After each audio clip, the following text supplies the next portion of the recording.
Je vous souhaite de passer une excellente soirée avec nous sur France 3. Merci, à demain.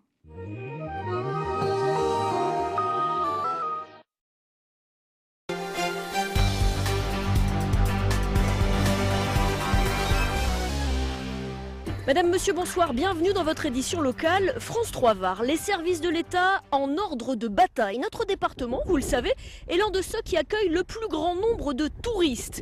Pour bien les accueillir, l'accent est mis, en particulier, sur la sécurité routière, pour faire diminuer le nombre d'accidents. Nous constatons des comportements inconsidérés, notamment dans conduite de nuit, des excès de vitesse ou de l'alcoolémie au volant, qui sont totalement intolérables. Donc nous aurons sur ces dispositifs des contrôles extrêmement importants, soutenus tout l'été, qui nous permettront de réprimer les comportements les plus graves. Je retirerai immédiatement sur le bord de la route les permis de conduire. Nous débutons ce soir notre série de reportages sur la sécurité routière. Nous sommes allés à l'hôpital René-Sabran, dans le service rééducation fonctionnelle, à la rencontre des grands accidentés de la route, en reportage très émouvant. Bouger, faire travailler chaque muscle encore en état, c'est le quotidien de Valentin depuis son accident de moto, il y a presque un an. J'étais tétraplégique, donc pour l'instant j'arrive à mobiliser un peu le bras droit, mais pas le lever ou pas suffisamment pour faire des gestes normaux, et le bras gauche très peu, et les jambes pas du tout. Hospitalisé dans le centre de rééducation René-Sabran hier, Valentin tente de retrouver un peu de mobilité et d'autonomie. Une quête longue et difficile, mais il peut compter sur sa mère, toujours à ses côtés. Au départ, on a peur de perdre son enfant. Donc ça, on a que ça en tête, la vie. Et puis finalement, au fur et à mesure qu'on avance, on se dit, il est là, quoi. Et les progrès sont spectaculaires. Le jeune homme de 22 ans parvient aujourd'hui à dessiner. Des fois, je fais même du point par point parce qu'il faut être précis.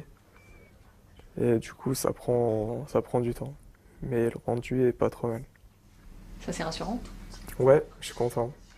J'ai récupéré ça. Je dessinais pas mal avant et c'est toujours bien. Ça réconforte. Valentin quittera bientôt le centre pour intégrer une école d'architecte. Ce n'est pas le cas d'Éric, lui aussi tétraplégique.